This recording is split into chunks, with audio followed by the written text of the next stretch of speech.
नमस्ते, राम राम। मैं देवांशु पद्मनाभ। इस समय मैं ग्वालियर से 40 किलोमीटर और मुरैना से 30 किलोमीटर दूर 64 योगिनी मंदिर परिसर के भीतर खड़ा हूँ। ये चंबल और बृहत्तर बुंदेलखंड की धरती का एक अति प्रसिद्ध मंदिर है। प्राचीन मंदिर है और अपने आप में एक अनूठा मंदिर है। इस देश में 64 योगिनियों को समर्पित संभवतः 11 मंदिर हैं। उनमें से कुछ नष्ट हो चुके हैं, जो कुछ प्राचीन हैं बचे हुए। एक खजुराहो में है, कुछ उड़ीसा में है, संभवतः एक गुजरात में भी है शायद। मैं पूरी तरह से सत्य से वाकिफ नहीं हूँ, लेकिन यह जो मंदिर है 64 योगिनी का, मितावली गांव में पड़ता है, जो चंबल की धरती पर यह विशिष्ट है। इस मंदिर की एक छोटी सी भाव यात्रा पर आप मेरे साथ चलते रहिए। मैं अभी आगे चलता हूँ।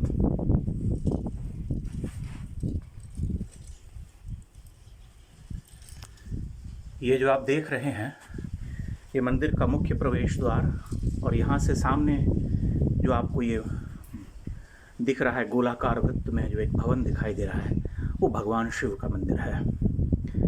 यहाँ से आप मंदिर की एक झलक देखिए और आप इसकी दिव्यता का अनुभव कीजिए। यह एक वृत्ताकार मंदिर है, गोलाकार है। इसका निर्माण जो है वो एक वृत्त के रूप में हुआ है।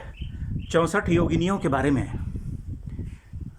हमारी मान्यता ये है कि 7 मातृकाएं हैं, जो स्वयं दुर्गा ने उन मातृकाओं को रचा था, और 8वीं जो हैं वो स्वयं काली हैं। ये 8 योगिनियाँ हैं सबसे महत्वपूर्ण, और इन 8 की 8 सहायिकाएं, तो ये 64वीं। इन्हें राक्षसों के वध के लिए दुर्गा ने रचा था, और ये तंत्र की अधिष्ठात्री देवियां मानी जाती हैं। इस मंदिर की एक भाव यात्रा पर अभी मैं हूँ और आप सब मेरे साथ हैं, सहयात्री हैं। आप इसकी दिव्यता और इसके विशिष्ट शिल्प को देखिए। ये जो छोटे छोटे कक्ष देख रहे हैं, ये सभी कक्ष उन योगिनियों को समर्पित हैं। कहा जाता है कि इनमें पहले उन सब की प्रतिमाएं थीं और एक शिवलिंग तो अब भी विराजमान है, लेकिन वो प्रतिमाएं यहाँ से हटा ली गईं, क्योंकि उसका कारण यह बताया जा रहा है कि यहाँ चोरी होने लगी थी प्राचीन प्रतिमाओं की। इस मंदिर के बारे में मान्यता यह है कि यहाँ तंत्र, ज्योतिष और गणित का पठन पाठन होता था। सूरज के ट्रांजिट के हिसाब से उनका अध्ययन किया जाता था।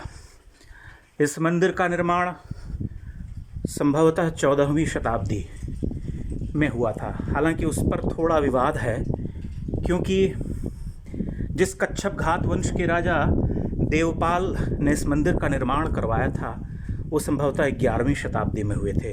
तो किसी भी सूरत में यह मंदिर 800 वर्ष पहले ही बना था, उसके बाद नहीं। इसका जो शिल्प है, इसे आप देखेंगे तो संभवतः आपको लगेगा कि भारत में ऐसे मंदिर नहीं हैं।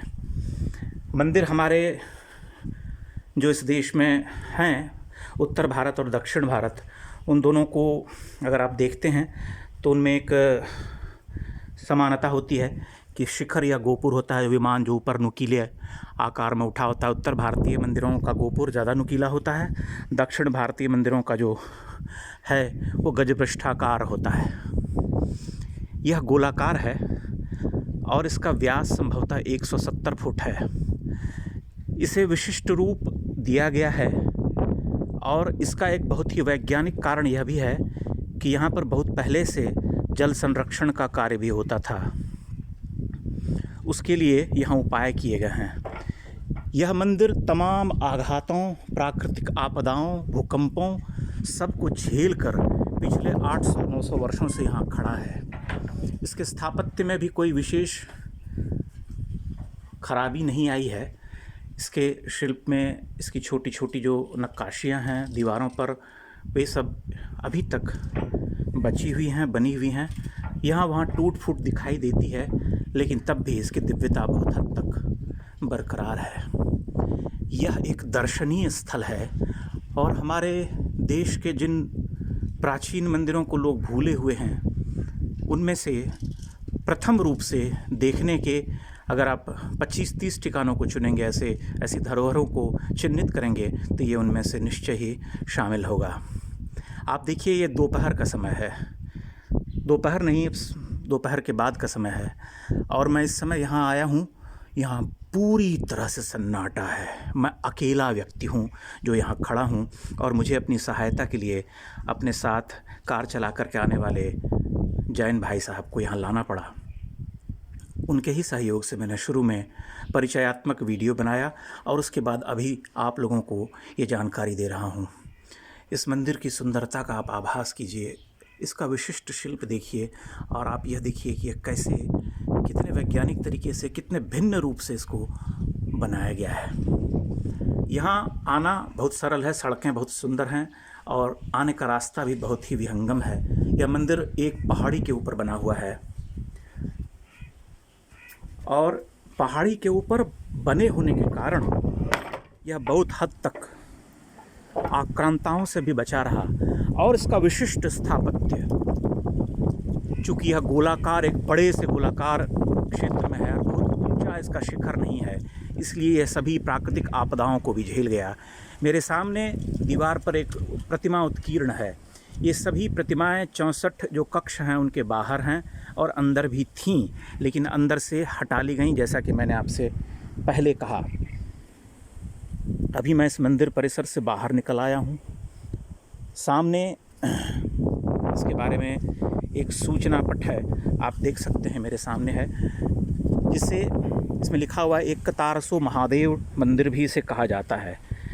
चूँकि योगिनियाँ और महादेव एक दूसरे से पृथक नहीं हैं, एक दूसरे में संपृक्त हैं, इसलिए वह महादेव का बीच में आपने देखा कि एक भव्य शिवलिंग स्थापित है और मंदिर भी है। यह इसका बाहरी दृश्य है, और यहाँ से चंबल घाटी दिखाई देती है, इसका विहंगम दृश्य। यहाँ आज बड़ी ज़ोर की हवा चल रही है, जिससे मेरी आवाज़ बाधित हो रही होगी, लेकिन आप उसके बीच में भी मुझे सुन सकते हैं और अनुभव कर सकते हैं इस मंदिर की दिव्यता का।